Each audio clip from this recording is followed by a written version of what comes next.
Welcome to South Florida Saltwater Fishing. I'm Heath, and it's Tips and Tricks Thursday. In this Tips and Tricks episode, we're going to go over how to rig a highly effective, highly popular sight fishing and trolling lure.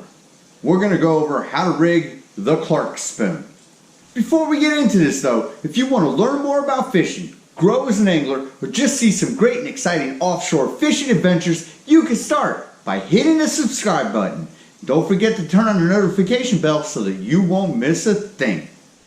Okay, so we're going to start out by saying the Clark spoon is both highly effective and widely popular. It's used all over. You sight fish and you troll with it. When you're using this lure, you are looking for fish such as blue runners, Spanish mackerel, Cero mackerel, barracudas, bonitas, any of the fish that swim over the shallows of the reef. You can fish this lure anywhere from like 4 to 5 feet, or you can take it out deep over the reef's edge. You're looking for those predators.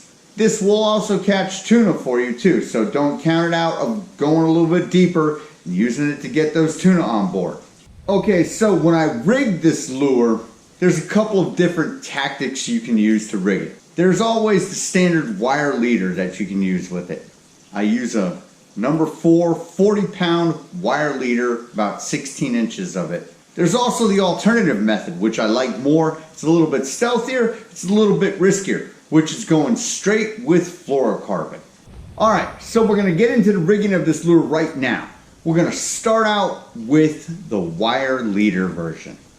Alright, to do this properly, you're going to need 12 to 16 inches of your favorite wire leader. This is number 4 40-pound wire leader in the coffee color from the company Malin.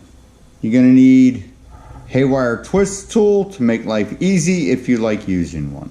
And you're going to need your Clark spoon. So we're going to start out by making a haywire twist in our lure. So we will feed our wire leader through the eye of the lure. Next thing we're going to do, if you like to use a haywire twist tool, is we are going to feed what will be our tag end of our wire through the fixed portion of the haywire twist tool. We'll let about an inch of tag stick out from this end, and then we're going to pull it around and we're going to send it down the channel of the second side to form a loop. Now what we'll do is you will pinch it together, making sure not to kink the end of it, and you will start twisting. You're going to want to give it about 8 to 9 twists to make sure you make a good knot.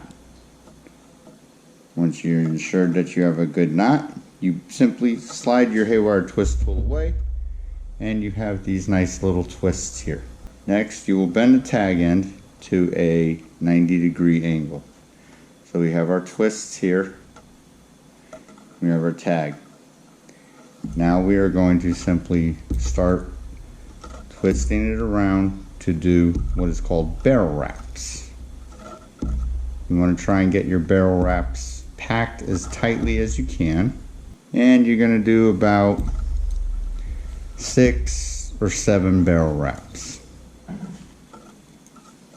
Once you have your barrel wraps completed, to get rid of the tag end, you don't cut it off with the cutting tool. You just bend it back and forth a couple of times, and it will simply snap off like that. And it won't leave you with a jagged edge on your lure end. Now the next thing we're going to do is we're going to make another loop on the main line end of it. Again, simply passing the end through the fixed portion of the haywire tool, leaving about an inch out here, and we will form a loop on the end, and we will start twisting.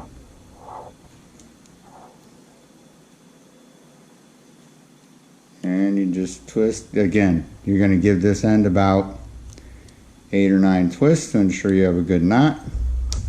Pull your haywire twist tool away.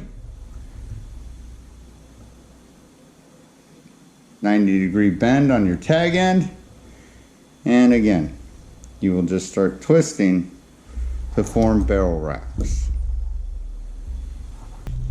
Once you've done enough barrel wraps, you just, again, break off that tag end.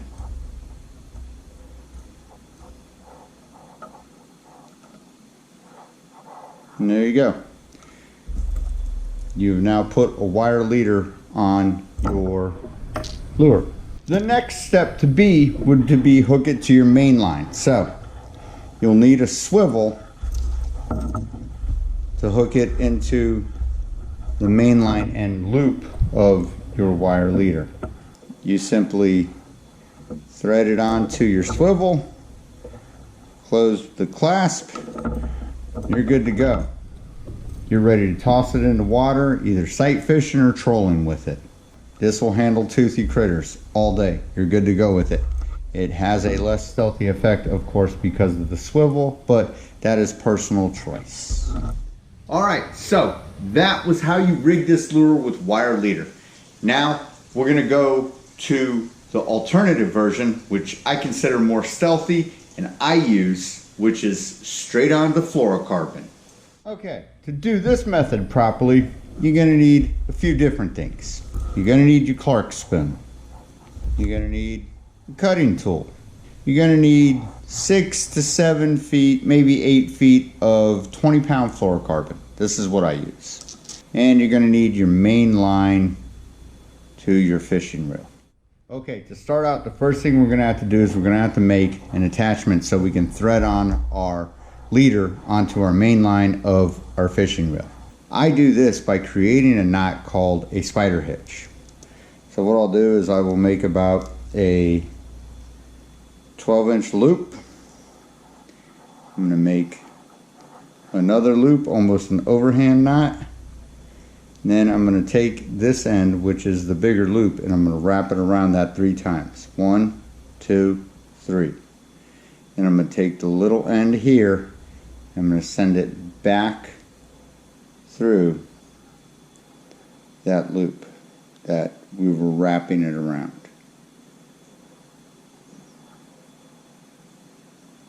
Alright, once you got it fed through, then you just slowly pull it until you have what looks like a figure 8, and then you just cinch down on it.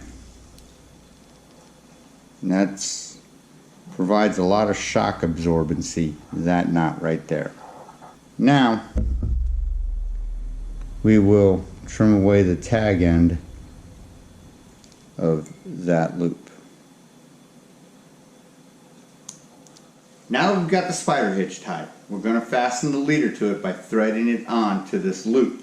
However, you need to be aware that to do this you need to put pressure on the loop in order to do it properly. So make sure you have your rod in a rod holder or somewhere where you can apply pressure to it so that you can find the center of the spider hitch loop.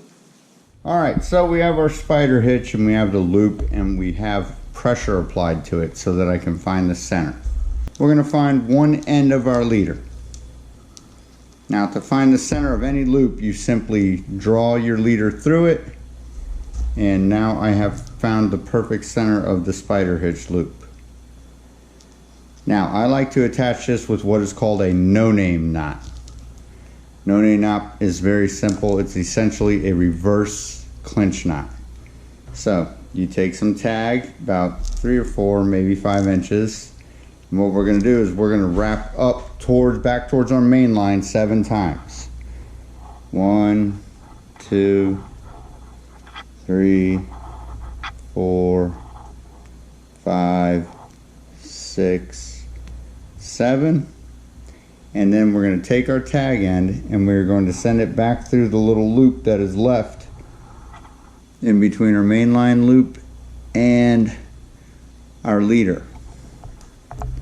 So this is what we have. This is where we're at. We've got our wraps, our tag sent back through, Now all you simply have to do is take it and you pull on the main portion of your leader and you pull backwards towards your main line and it will tighten down, and that is a no-name knot.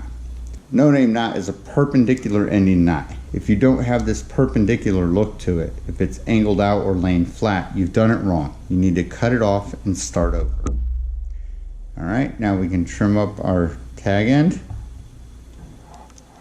So we've got the spider hitch loop attached to a no-name knot. And now we're going to go to the business end of the leader. What I like to do is I like to ensure that the spoon has proper action when trolling.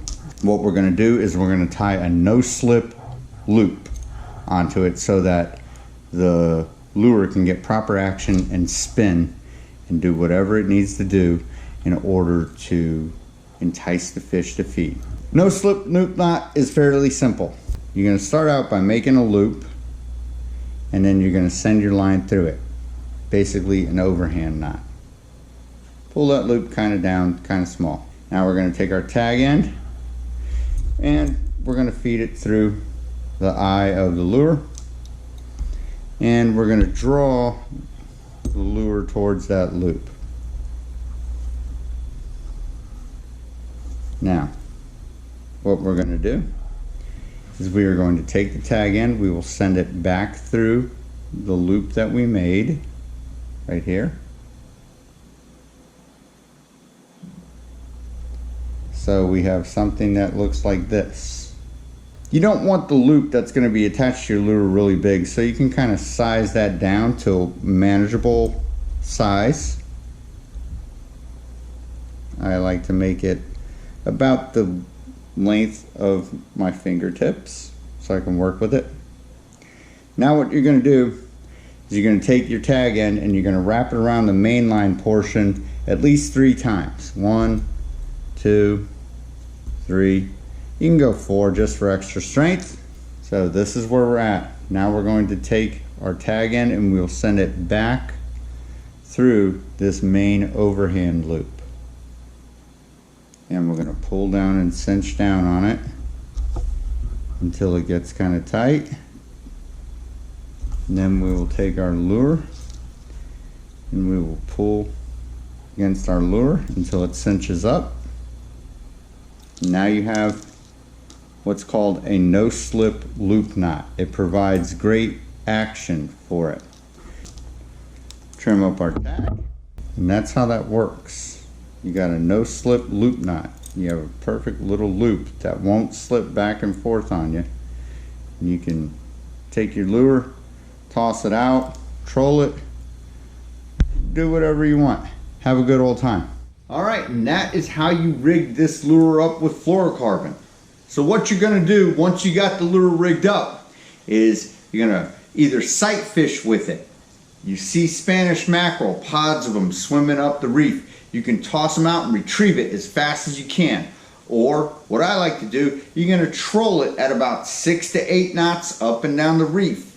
Go out to the reef's edge, look for the fish, wait for the bites. You will find fish with this lure. They will chase it down. As soon as you get it on, that peeling out starts, it's time to have some fun. And we're on! Look at him smoking it, taking off, taking off, taking off! You gotta love it when that happens! Alright folks, that about does it for this episode. I hope you had fun, hope you enjoyed, and I hope you learned how to rig up the Clark spoon. Till next time, South Florida saltwater fishing, going wherever the cool wind takes us.